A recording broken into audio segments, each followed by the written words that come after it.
नमस्कार सगळ्यांना, मी शिल्पा जाधव. माझ्या YouTube channel Shilpa Jadhav food recipes मध्ये आपलं स्वागत आहे. आज मी माझ्या पद्धतीने पालक पनीर कसं करायचं ते दाखवणार आहे. तर चला मग बघूया. पालक पनीर करायला लागणारं साहित्य सांगते. इथे मी एक जोडी पालक घेतली आहे. त्याला स्वच्छ धुवून चिरून घेतली आहे. असं कोथिंबीरच्या कोवळ्या या काळ्या आहे, कांदा, बारीक चिरलेला टमाटर, पनीर आणि आलं लसूणची पेस्ट. तुम्हाला किती लोकांसाठी करायचं आहे त्या अनुसार तुम्ही हे साहित्य वाढवू शकता. आता आपण कृतीकडे वळूया. इथे मी एका पॅन मध्ये पाणी तापवून घेतलं आहे. आता याच्यामध्ये आपण आपली चिरलेली पालक टाकून देऊया. याला व्यवस्थित याचा कच्चेपणा जाईल असं थोडं उकळून घेऊया.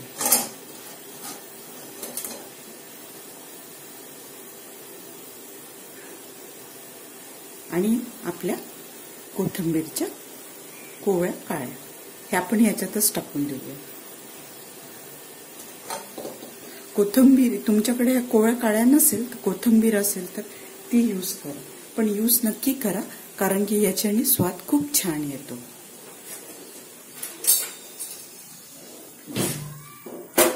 याला छान उकळून घेऊया. यात थोडं चवीनुसार थोडंसं मीठ टाकूया, म्हणजे पालकाचा हिरवेपणा जाणार नाही. आता याला छान उकळून घ्यायचं. हे छान उकळलं की नंतर आपण याला गाळून घेऊ.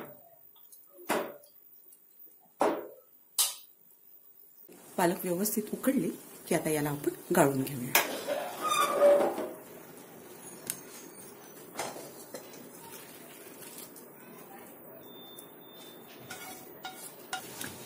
आता याला व्यवस्थित थंड झालं की मग याची बारीक पेस्ट करून घेऊया. आता याला व्यवस्थित थंड होऊ देऊया. एका पॅन मध्ये मी एकदम थोडंसं तेल गरम करून घेतलं आहे.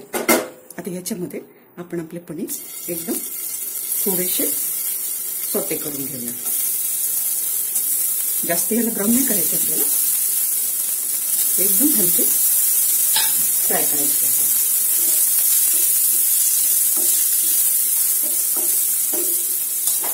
त्याच्यामध्ये थोडंसं मीठ टाकूया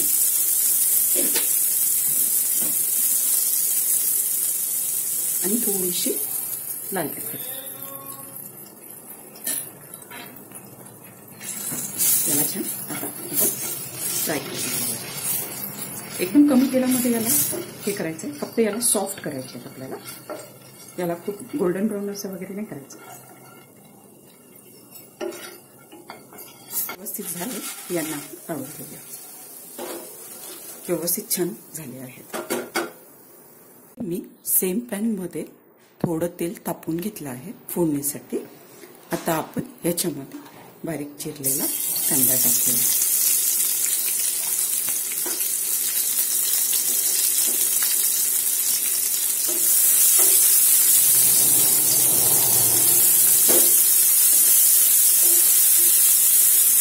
कांद्यासोबतच आपण आपली आलं लसूणची पेस्ट पण टाकून घेऊया, म्हणजे कांदा आणि आलं लसूण दोन्ही आपल्या हळूहळू शिजवता येते.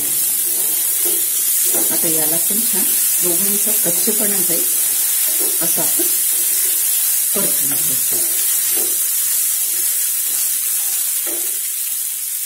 व्यवस्थित झालं की याच्यामध्ये आपण हळद टाकून घेऊया. हळद आणि तिखट, आपल्याला किती तिखट हवं आहे त्यानुसार तुम्ही वापरू शकता. थोडंसं धनेपूड आणि थोडा हा गरम मसाला. याला छान आपण एकजीव करून घेऊया.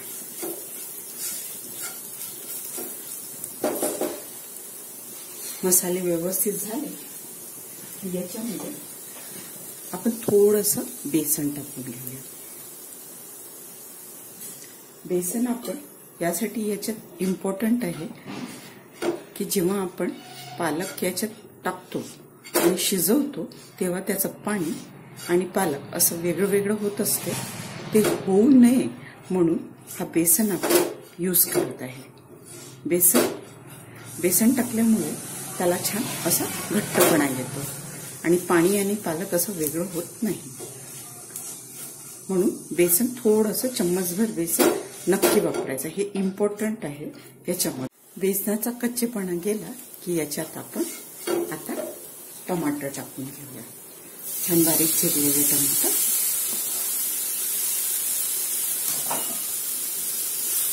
याला छान आता शिजवून घेऊया. त्याच्यात आता आपण मीठ टाकून घेऊया. लक्षात ठेवा की पालक शिजवताना मीठ टाकलं आणि पनीर पण आपण सौते करताना मीठ टाकलेलं आहे, म्हणून त्या हिशोबाने आपण याच्यात मीठ टाकून घेऊया. याला छान परतून घेऊ. यात थोडंसं आपण पाणी टाकू म्हणजे टमाटर आणि बाकी मसाले व्यवस्थित शिजते. त्या हिशोबाने आता व्यवस्थित टमाटर आणि मसाला व्यवस्थित याला कमी याच्यावरती आपण शिजवून घेऊया. करून घेऊया. हे मस्त आपले टमाटर छान झाले आहे. टमाटर पण व्यवस्थित शिजले आणि जे आपण बेसन टाकलं होतं ते पण व्यवस्थित झाले.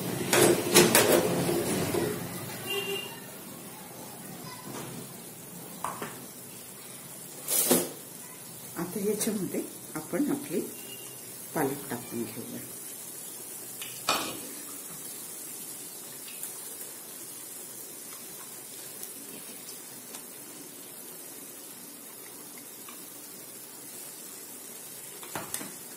याला आपण छान आता मिक्स करून घेऊया. बघा किती छान रंग आला आहे पालकचा, हिरवगार आहे छान. त्याच्यात आपण थोडं पाणी टाकून घेऊया. जे आपण पालक उकळायच्या वेळेस जे पाणी काढलं होतं की नाही तेच पाणी आपण यूज करूया. आता याला व्यवस्थित छान शिजू देऊया. चला बघूया आपली पालक आता बघा कशी छान व्यवस्थित आपले शिजलं आहे. एकदम म्हणजे कमी फ्लेमवरती याला छान शिजू द्यायचं म्हणजे ही छान शिजते. हे बघा कसं घट्टपणा आला आहे छान, म्हणजे असं पाणी आणि पालक असं वेगळं वेगळं नाही वाटत. आता याच्यात आपण आपले पनीर टाकून घेऊया.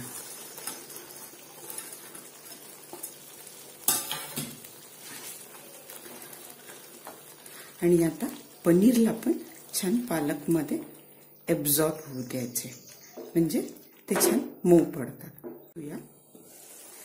बघा मस्त आपली रेसिपी रेडी आहे. आता पालक पण आणि पनीर पण मस्त झालेले आहे. एकदम झटपट होणारी आणि सगळ्यांची फेवरेट पालक पनीर आपली रेडी आहे. याच्यामध्ये खूप लोक क्रीम टाकतात, म्हणजे बटर क्रीम तुम्ही वापरू शकता तुम्हाला आवडत असेल तर. मी एकदम सिंपल आणि असं साध्या पद्धतीनेच बनवते, पण तुम्हाला आवडत असेल तर तुम्ही याच्यामध्ये क्रीम टाकू शकता.